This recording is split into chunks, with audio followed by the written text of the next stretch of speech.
Hi there, I'm Danny Henderson, spiritualtherapist.com, and today she's back, the one and only, the beautiful, the massively funny and intelligent Dr. Christiane Northrup. Hello, darling. Hello, it's good to be here. We can digest the conference a little bit, which was life-changing in so many ways, Danny, because I had been for the past, 2.5 years, since March of 2020, when I testified before our legislature about mandates. I have been in the movement of just talking about things that that you put in your body and what to do and what not to do. Nothing different, by the way, everybody, than what I've been doing for 30 years. But suddenly the narrative changed, everything changed. And I've been talking about this stuff really my whole career. So it really was nothing new. What had happened to me, though, because a lot of the people who have been into what we call medical freedom, which is simply the ability to determine, to decide what you get injected into your own body or that of your children. Simple, simple, simple. So I had worked with a whole bunch of groups and many Christian groups, and started to go to this wonderful church in South Portland, Maine, loving all of it, the praise music and all of it. But I never realized the degree to which a certain kind of Christian seems to make a decision that something is satanic. I mean, so I had a friend who got a call 2 days ago from a local doctor, and he said to her, "Are you practicing satanic acupuncture?" It's like, what is satanic acupuncture? I mean, okay, we've all had all this disclosure, and I've listened to Stephen Greer for years, the Disclosure Project, and what he says, which is that we would have technology with free energy, and we're like 100 years behind, maybe more. We're 100 years behind, and we should have had that technology, and that fiber optics, for instance, came from Roswell.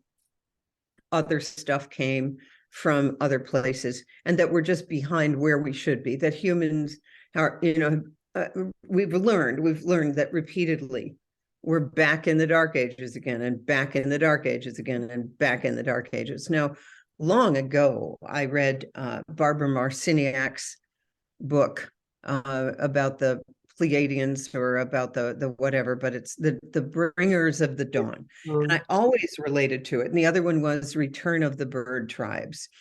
And these were the books that I was reading all during the 80s, 70s and 80s. And I read all of Edgar Cayce when I was a teenager. And I read all of Joan Grant's novels. And Joan Grant wrote novels that were all based on her past lives.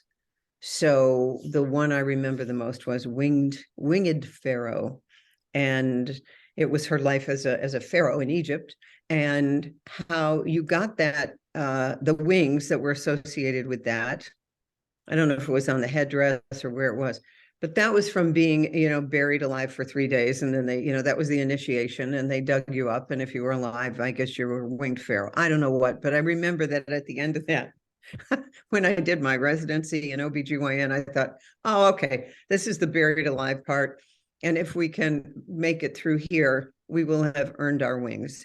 So I always had this otherworldly, non-3D approach to life. So imagine Edgar Cayce was the sleeping prophet, and he'd go into a trance, and he would tell people what was wrong with their bodies and what to do. And then when I was on the board of the American Holistic Medical Association, I met Gladys McGarey, who's now 100 years old and just revised her book, Living Medicine.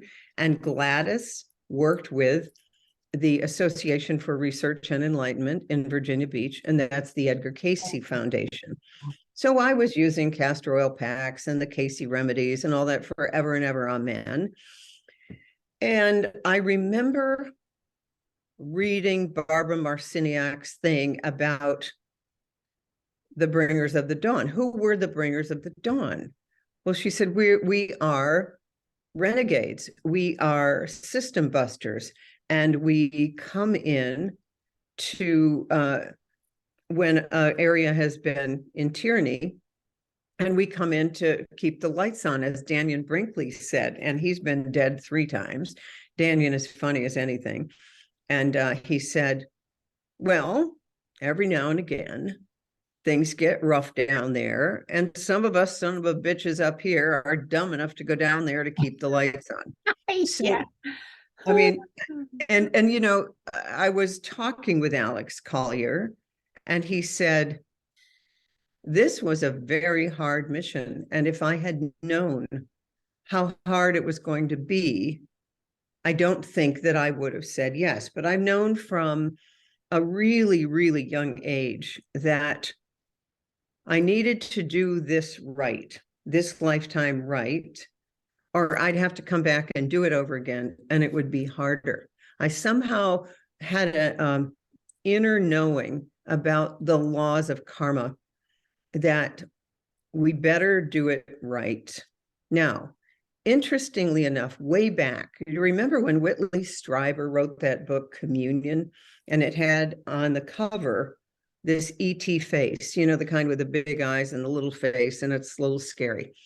I went out and bought that book in hardcover, which I never did. And I read it cover to cover.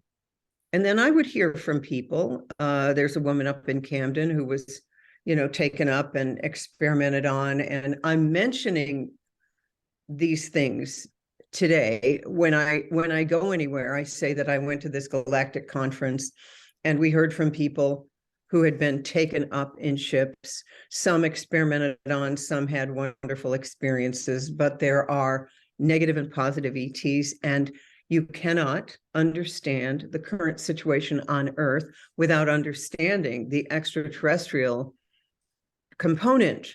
And then you learn about Lyra, the planet Lyra. And then Alex said the most amazing thing on his last webinar, and that was that when the negative reptilians, the Orions, were coming, and they knew they were coming, there were 2 groups. The group that stayed behind to allow the inhabitants to leave, and they didn't know where they were going. So this was like the basis for that old movie, that old TV thing, Lost in Space, Danger, Danger, Will Robinson. So they literally they went off in ships to find a new place to live. They didn't know where they were going. And each ship, there were 2 types of ships. There were the ones led by female oracles, and they made it to safety. They made it to new worlds. And the ones ruled by fear never made it. So what have we done? Now I go back to the Christianity thing. To be told that every type of oracle, dowsing, pendulums, tarot cards, to be told that these tools to access wisdom and truth are satanic, is to remove from you the very function that is going to get you to safety. So isn't that a perfect reversal, which is how the deep state dark cult works? Up is down, down is up. That which is truly good that you can rely on, that's satanic. And when you just told me that there was somebody at the conference who then decided that she was going to make every speaker up there evil doers. Now, if you could see, actually anyone can do this, you might want to go and, I mean, for a laugh, go and check out my Wikipedia profile. Oh, yeah. I mean, I was named one of Reader's Digest most trusted people in America in 2013, one of 100 most trusted people in America. I was one of Oprah Winfrey's Super Soul 100 individuals using their platforms for the betterment of humanity. 8 highly successful public television programs that brought in millions for PBS, 3 Yeah. New York Times bestsellers. And now one of the disinformation dozen. That was a term made up by the CDC, the Center for the Countering of Digital Hate, out of London. And when I first saw that in the autumn of 2021, I just laughed. I said, oh man, if you can't see this, and guess what? A lot of people can't see this. I know. And so I think that we're going to have 3 groups, Danny. I really think 3 groups, because first of all, I didn't come down here as a system buster rebel. This is funny, Danny. This is funny. So in the middle of this whole thing, I would do kind of a ministry, every night on Facebook, Instagram, tell people what I thought was going on. And we would just, we just have a little time. And I would get 60, 70,000 shares for these things, because as the agenda of 2020 was being rolled out, Right. I knew that it was BS. And so I was a place to tune in. And the number of people who came up to me at that conference, by the way, and said, you saved my life. You saved my life. Because when things were starting, the fear porn was starting. Yeah. I would just come on every night and people would listen before they went to bed. And I would say, there's nothing to be afraid of. I posted early on in April of 2020, no one needs to be afraid of anything. Here's the Zelenko protocol, do this, do that. And so much was so weird at that time. You and I have both talked about it. I had the death of my beloved Ron at that time. And he had helped me testify before the legislature as a professor emeritus of public health and someone who had worked all over the world with the World Health Organization. So, he's a world-class epidemiologist. And God is very funny. I mean, I just know God said, okay, we're going to give you the most world-class public health epidemiologist person, and that'll be the wings beneath your wings, because we're going to launch you on this new platform. Now, Ron's not meant to be here, but he's meant to, wind you up and send you out there with tremendous love. Well, then around that time, a woman named Karen Bauer sent me her book. And it's a whole book of her background as a Catholic and then marrying this glorious German industrialist and the whole thing. The book ends with her remembering all the abuse that she suffered. I mean, whoa. And the book just ends, and I'm thinking, well, you can't end it like that. You got to tell us what you did. But I called her up for a reading because she does healing work. Here's what she said to me, and this was funny because she's very Catholic and very Midwest. And she's doing the reading, and she goes, I am getting that you came from a distant star. Does the Galactic Federation mean anything to you? And she says, and you're here to lead an army of light, a general. You're supposed to be a general in an army of light. She's never heard anything like that. She didn't read Edgar Cayce as a kid. She never read Barbara Marciniak. She never heard about the Federation, whatever. Yeah. And I go, yeah, that makes a lot of sense to me. And so it's kind of been like that. So I go to the conference, and there is, well, first of all, I met you at Burning Mask with Huna Flash. And the two of us were like, boop, sisters, okay, thank you. It's nice to see you again. How many lifetimes have we done this? And then you say you're putting on this conference in Orlando. And I'm thinking, all right, October's supposed to be, I don't know, the emergency broadcast system, 10 days of darkness, God knows what. And I knew I didn't want to fly in October, but I met George there too. Loved George. And I said to him, George, you got that Masterpiece Theater accent, so you can say anything and people will believe you.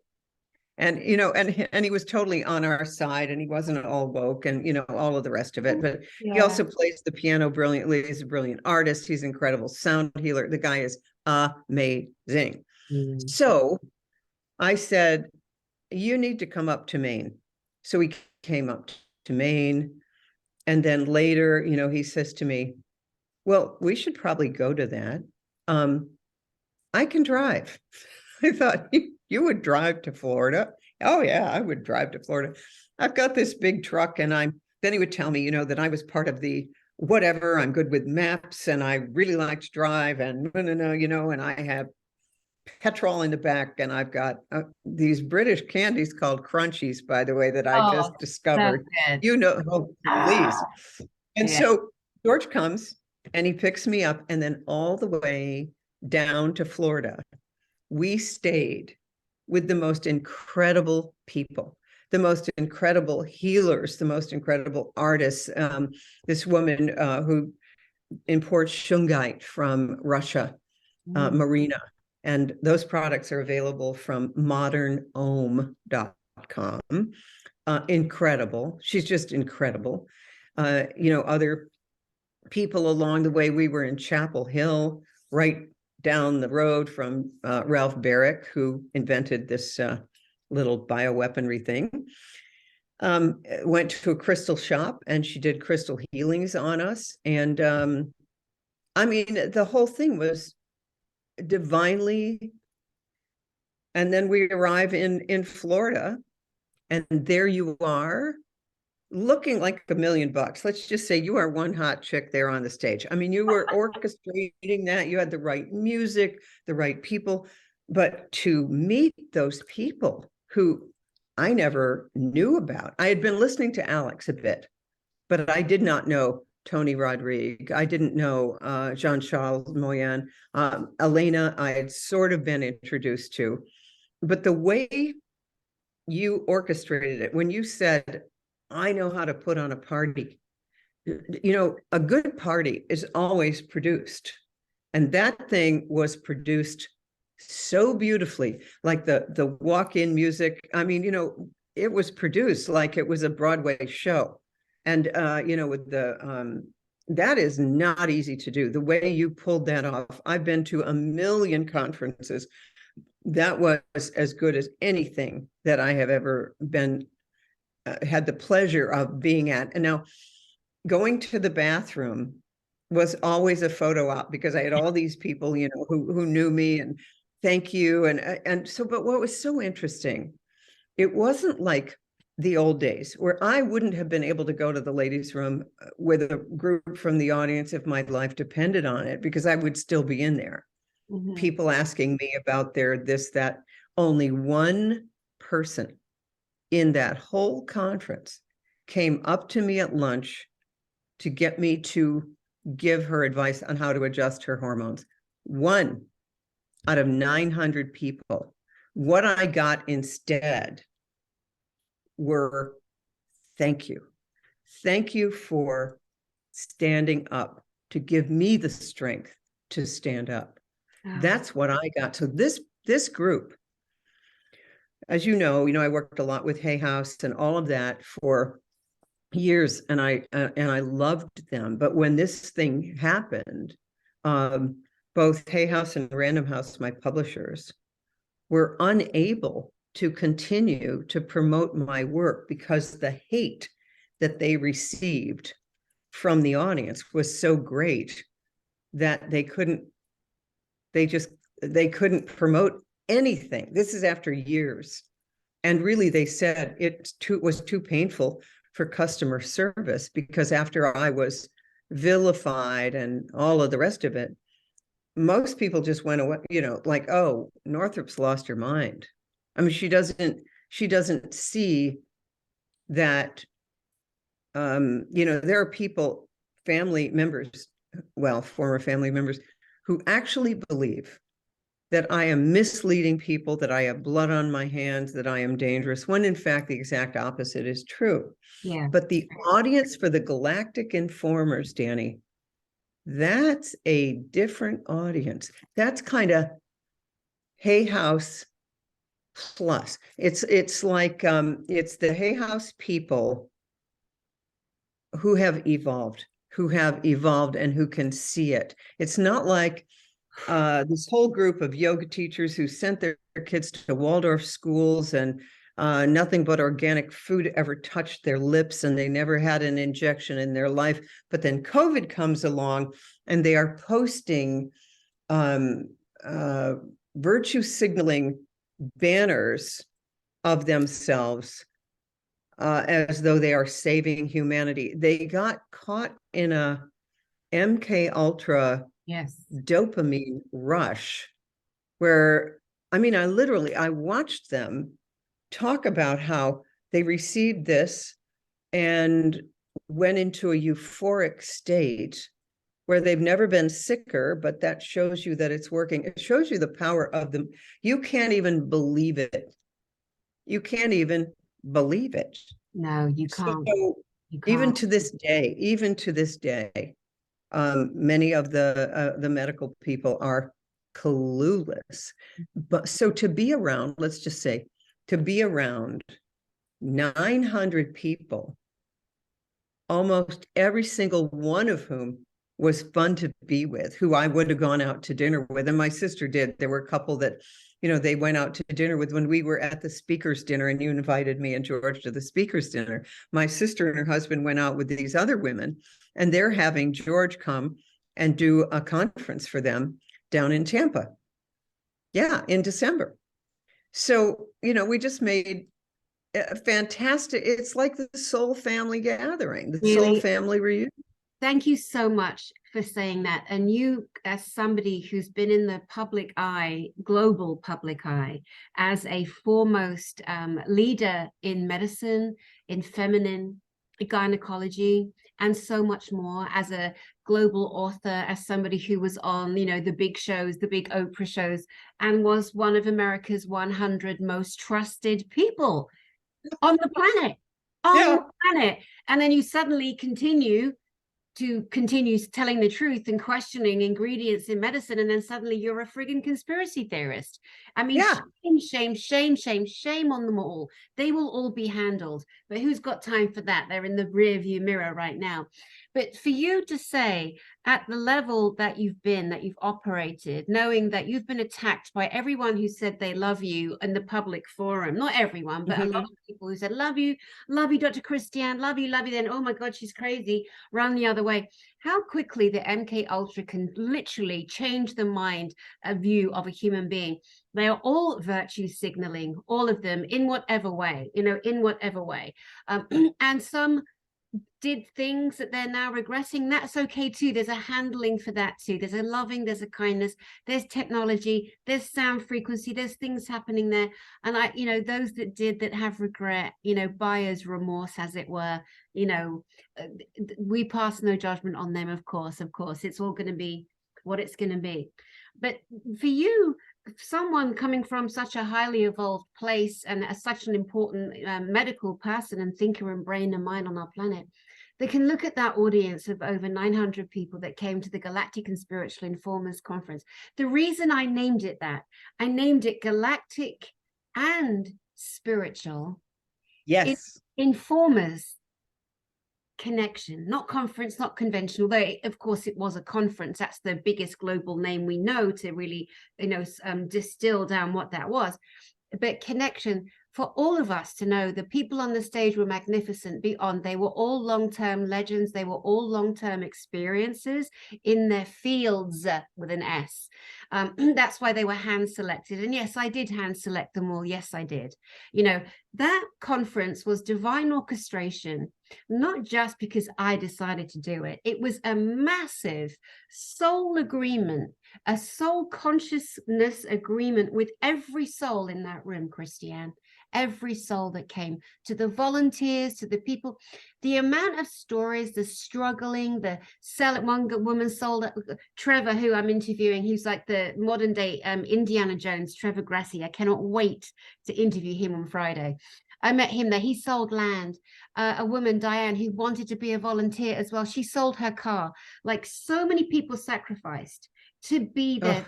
Just knew they just had to be there. Every single speaker pretty much said, we made history. Not one arrogant person among them, all humble, like you and I were saying, that, you know, that people that come up with, people say, do you know, like, do you know who I am? And, you know, I kept saying to people, hi, I'm Danny.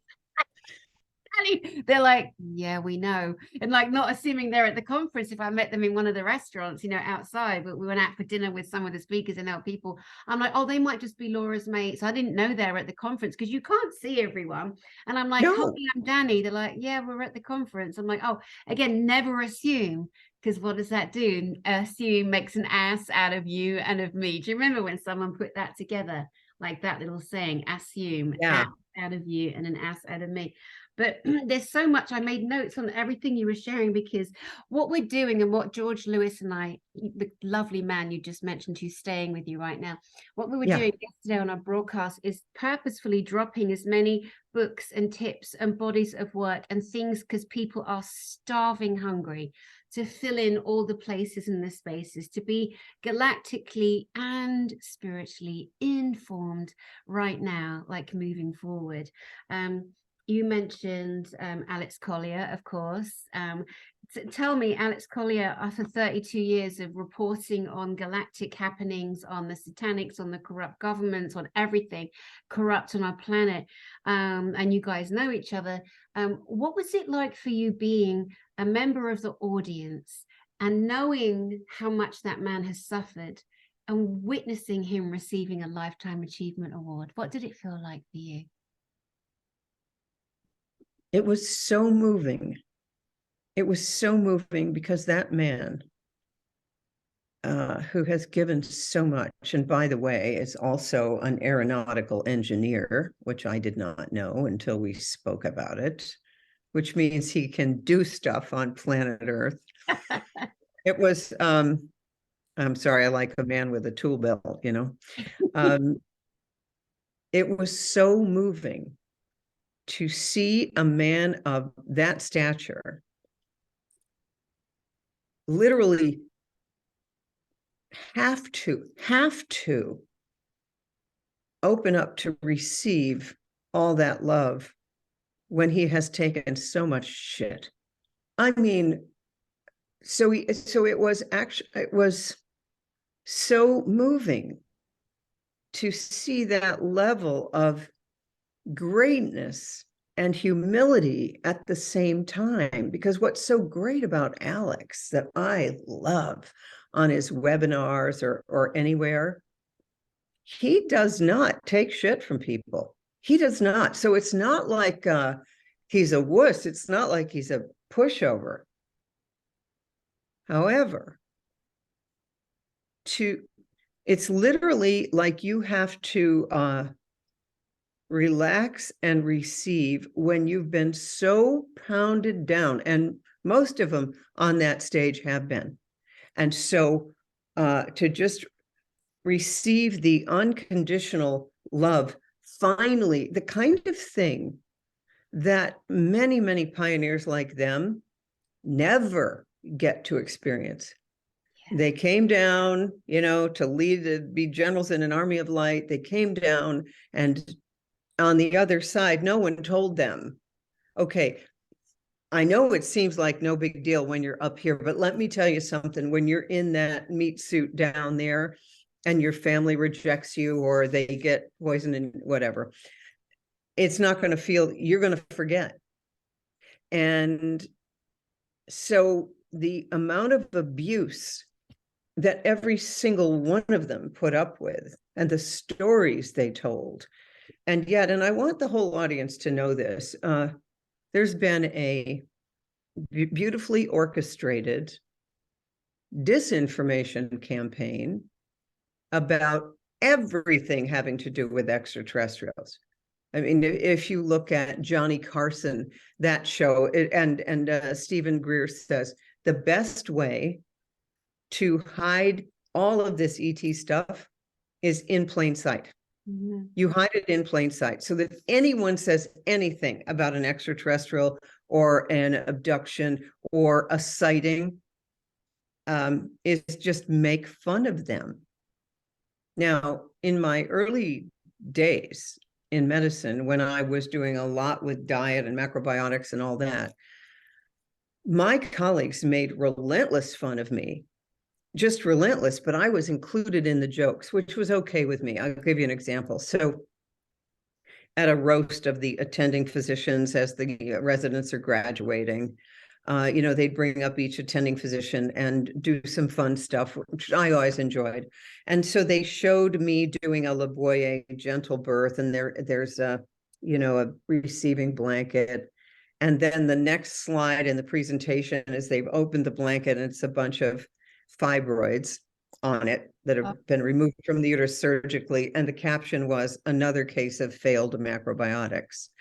Because there's that, but that's funny and it's okay with me, you see, but as long as you're included in the jokes, what happens is for these galactic informers, there's no way to be included in the jokes because right now you kind of have to make a choice. There is no fitting in with those who can't see what's going on. There's no fitting in anymore, which is why I now have the best social life of my entire life. I have more friends, more places to go, more fun stuff to do than ever before in my life. Why? Because I no longer have to try to fit in and be the brunt of jokes, but be okay with it, because that's better than having righteous indignation and being thrown out in the cold. I still knew how to fit in. I've known how to fit in my whole life. But now I just can be myself. And that's how everyone in that audience felt. So when you're seeing Alex up there getting that award, in some very big way, every single one of us was getting the same award. Oh, that's so beautiful. I gave him the choice. I said to him, listen, and I didn't want him to know that we'd gotten this beautiful award with his symbol, the fleur de lis, which is the royal flower, the French lily, the royal lily. And of course, to some people, it's been made something dark out there. So the uneducated people that like to attack because they don't have brain cells or background or intelligence or experience, they see that as something negative. But again, it's in the rearview mirror now. We just ignore that nonsense. I said to him, listen, some of the speakers want to pour kindness into you. That's how I phrased it. And I said, I know that you're going to be embarrassed. So I'm telling you, it's going to happen. So I'm going to give you a choice. You can either have them speak kindness into you at our private speaker dinner, where I wanted to honor every single speaker. And then we invited just a couple of extra people. You and George were one, and Hugh, and where it was another. And did you just see that? Something in the room that's beautiful.